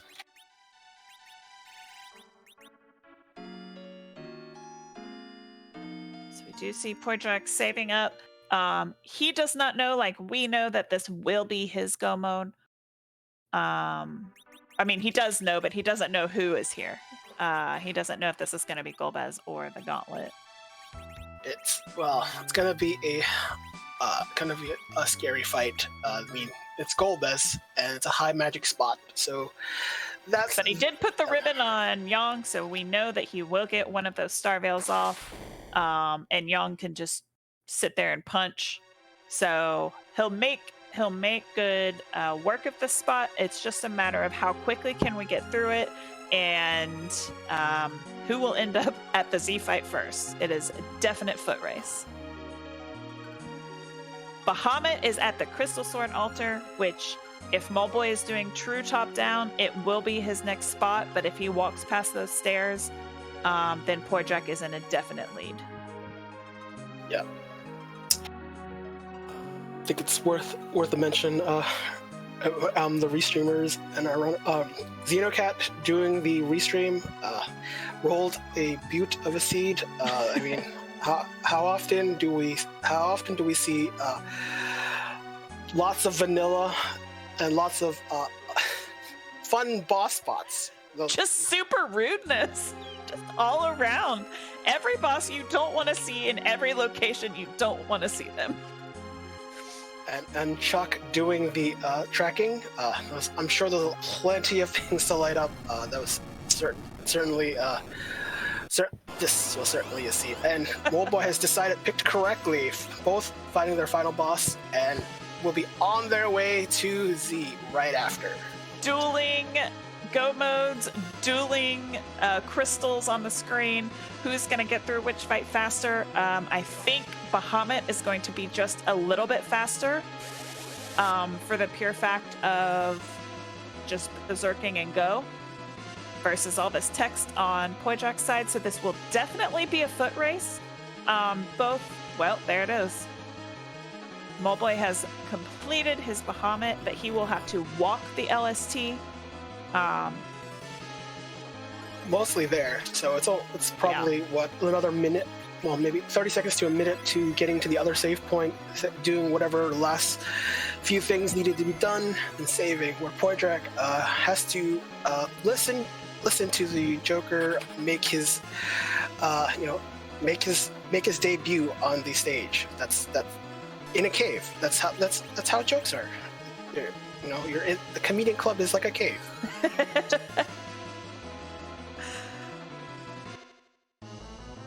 Chat is chanting for Swag Walk. I think if I'm Moleboy, I'm gonna go ahead and save because I'm walking by the save point. Yeah, it's on the way. It's like, I mean, if it were like the Ogo spot, Swag Walk, sure. No, let's go, Swag Walk. But we'll see what Moleboy does. Golbez asking why the 25th letter of the alphabet. That's all he can recite. So looks in Moleboy doing the magic, trying to figure out equipment, what's left, what do we want. There's still plenty of things to swap in and out on the table. And looks like ready to go. Poidrac gonna have to try to warp all the way out, which also is get a time and then travel onto the airship, with pass in hand to. Oh wait, no. Oh, we're doing some warp. Okay, about to say. Yeah. So the big difference is we are walking down, walking to our Z fights. Poidrac has the pass. Moleboy will get there first time-wise, but Poidrac is set up for a double nuke reflect strat. Moleboy is going to be leaning into his 2 berserkers and throwing nukes on as extra, so it's going to be pretty close. This is definitely going to be a photo finish tonight. And so, yeah, definitely get your Z flags out in chat. What do those Z flags mean? I guess it's almost 10 Eastern, so I guess it's time to sleep. I mean, this has been a really long race. Maybe some people just need a nap. A terrible time to take a nap. So, J-Mac, do you want to do the honors? So in the name, in the power of the moon, whose butt are we going to kick tonight? And is that butt cute? And most importantly, is it wearing a hat?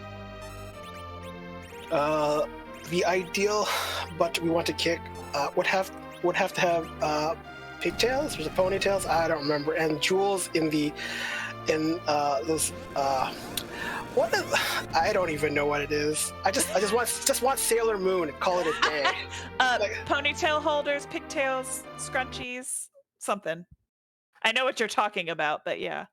I don't even know what they're called, but I just know I want that. Ooh. Well, this is cute and colorful.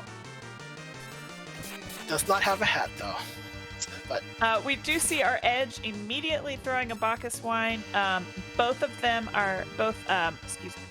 Edge and Kane are very fast and berserked. So we are going to be pushing, it looks like about 8k around between the 2 of them, with Palom throwing some nukes.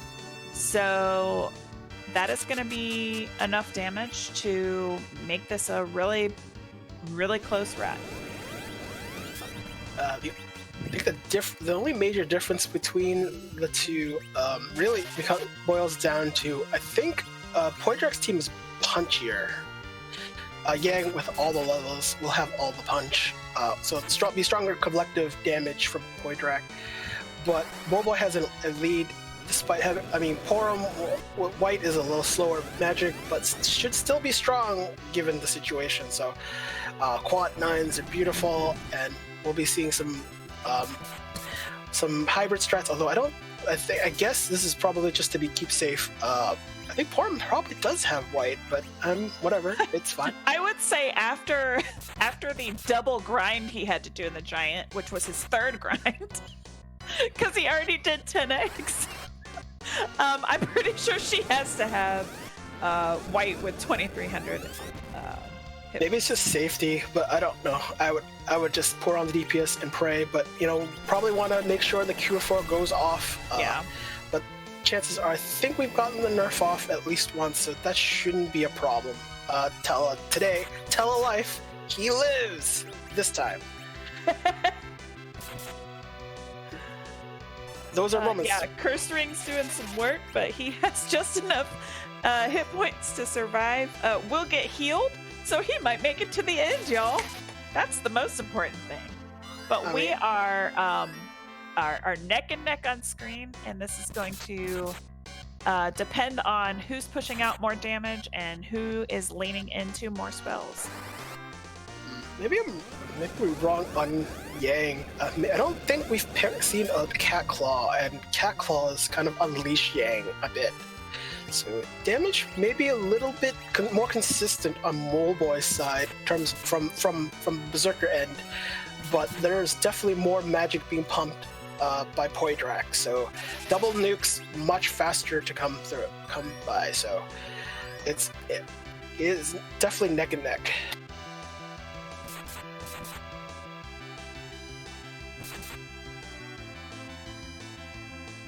Yeah, it just went really quiet because I am anxiously awaiting how this is going to end.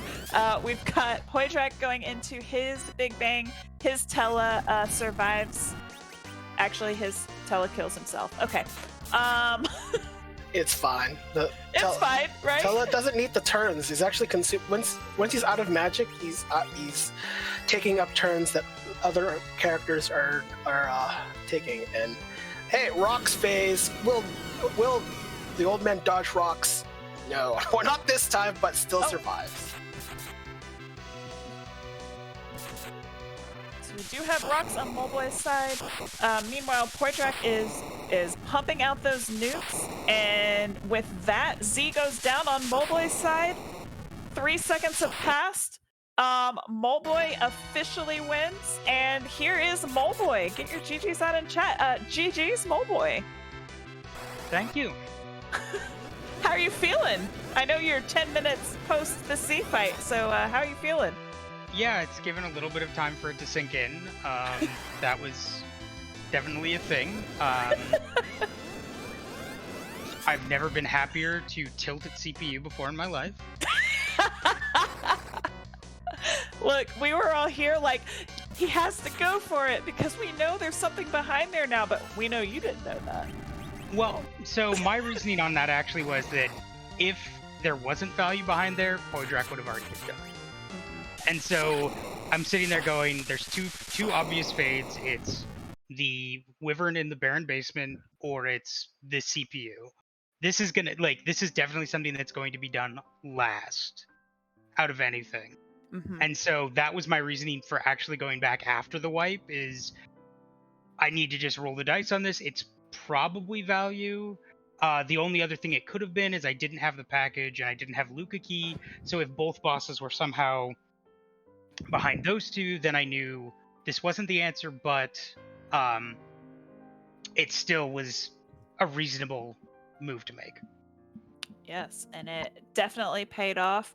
That CPU wipe was very sad, but I am glad that you picked it back up, and that second fight went much smoother. But yeah, kind of just walk us through your decision-making process from the beginning, and just kind of how you felt about seeing that darkness crystal really early and the party you had. Yeah, so having the twins and there being Iridia on the table and seeing the darkness crystal, I was like, you know what? I don't really want to do a D-money grind. If I lose to it, then so be it. It was the very obvious play. The only thing I debated doing early is checking the moon for sirens, just in case that was what ended up being there. Thankfully, I didn't end up having to do that. And honestly, feeling a little bit underpowered, like finding out that your edge just started with a claw and there not really being a lot until I think I picked up like the mute knife on Ordeals. Mm-hmm. So feeling a little underpowered, which is part of why I chose to do Eblan Castle despite not having Cecil. Which, considering that got Kane my Avenger, that did work. Yeah, it definitely paid off. And that early ninja sword, even though that's only a tier 5, like that really kind of helped you clear out until you snagged that massa from the Staleman chest. Yeah, and that was another one where I felt, I had Zeus Gauntlet, so probably not going to die to the Stalemen. Having an Ice Claw, having the Poison Axe, I could kill them relatively quickly. And instead of really searching that one out, just saying, you know what, I'm just going to run through, grab chests on the way. If I get it, I get it. Ended up being really valuable. And then the same kind of idea with the Mad Ogre chest was just kind of, we'll see what I get. If I happen upon it, then great. Otherwise, I'm not going to spend extra time to search it out. I will say getting super lucky on that DKC fight in that Edge just survived, and considering I YOLO'd into it... 26 more than he needed. Exactly, right? But that was probably the most puckery of moments I had until the CPU wipe. I felt like overall everything else went relatively smoothly and routed pretty cleanly with where the key items ended up being. I would agree with that. My other question was, you took that Dr. Luge fight first, and then you waited on that second phase and got all of your people poisoned. Was there a particular thought going through your head for that? Mostly just that I was already in the fight. I had to wait anyway. Yes, you're losing time because you're casting, but I just didn't really want to listen to poison all the way down, and just took care of it. Did you think? Also, well, and I guess my other thinking is going into the fight, I wasn't thinking about the fact I was poisoned, and then Mhm. having to deal with constant damage by poison messages would have slowed that fight down even more. That's fair. Was there a moment that you thought there was a Golbez at the Dr. Luge spot? Because I thought because it was purple, but not it wasn't Golbez at that spot, which like I was confused confused at that moment. You mean like at the top of tower? You're meaning? Yes, the top of tower. Like I thought you thought there was maybe a Golbez, and that's why you kept the poison. It's just No, just that one, I had already lost time because I realized flash effects were on, and probably didn't want to subject the audience to that. And then just realizing, like, I wish it had been Golbez because that would have seemed like even more heads up and like way more on top of it than I actually was. It was more just not wanting to take the time to heal before going in. That's fair. So you're right. What was behind Wyvern was the package. So it was literally between the decision tree you made, was doing CPU to obviously lead into All Gauntlet, or doing Wyvern, get the package, and do the cold. No, was it the package? It was it was the Luca key. The Luca key. To do to fight Golbez in Sealed Cave. So you were correct on that. So it was a gutsy call. No one,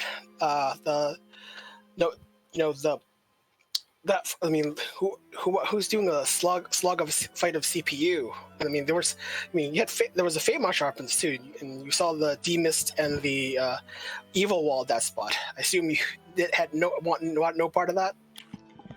I mean, I could have taken it at the time, but the thing was, I had 10 key items at that point. I had 12 sirens, and then it was just like, I can just go grind.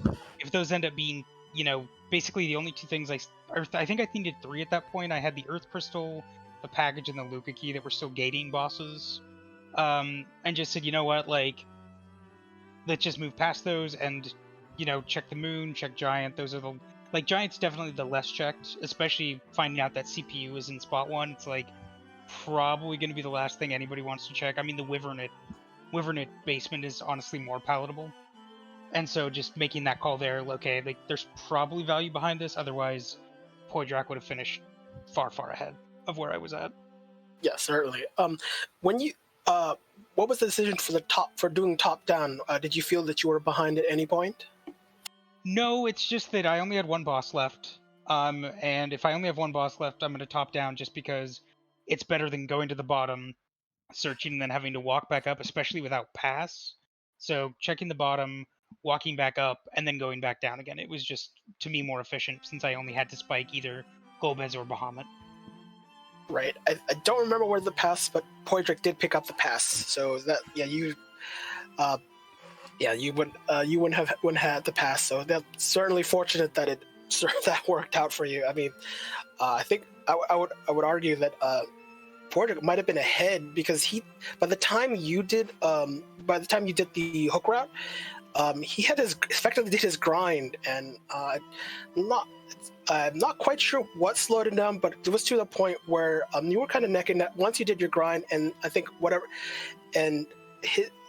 his peaking LST didn't immediately pan out. It kind of got you back into the driver's seat once you did the CP. Once you essentially boldly did the CPU, and that was the difference. Yeah, I would say, like, I knew Poidrac from an execution standpoint is better than I am. So especially I knew if he was going to do a D-Machine grind, that speeds up a lot of his stuff post D-Machine. So I was basically banking on being able to find 10 key items, which by the time I went under, I think I was at 5 or 6, which isn't a bad situation to be in.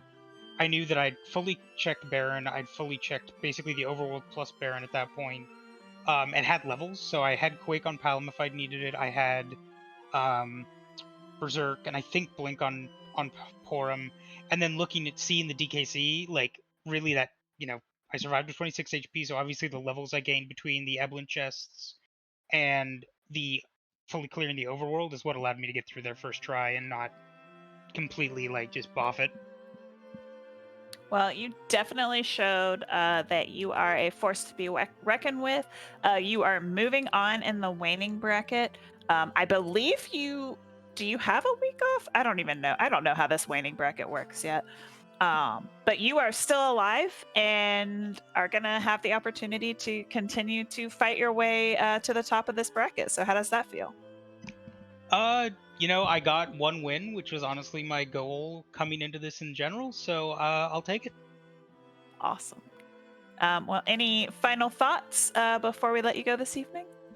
Nothing major, but I just want to say, obviously thank you to the Restream team, you and Deathlike on comms, Chuck doing the tracking, and Xeno restreaming. It's always appreciated, and thank you so much. You are so welcome. Good luck in your next match. Can't wait to watch you play. Thank you so much. And with that, that ends this restream tonight. Poidrac has declined an interview, which is his right, but he also played a fantastic match tonight. This was a race to go back and watch later, one for the record books for sure. But Free Enterprise is not over on this Friday evening. We are going to be headed over to FE Prime to watch Dekar Smash and Solaris in their game 2 of the Red Moon. So go over there and support that race. But remember, do not spoil anything from this race. Yep. Deathlike, it was a pleasure to do combos with you. Yeah, that was a lot of fun. Surprise everything. I mean, the seed, Xeno, the cat, rolled a great seed. It's also one for the books. I mean, could you imagine that some of the worst bosses gated the most important key item for your actual go mode? Yeah, that's a seed worth talking about. For sure. And thank you again to Xenocat for doing all of the restreaming tonight, as well as Chuck for pushing all the buttons. We can't do it without y'all. And let's head over to Free Enterprise and continue watching some great racing. See you all next seed.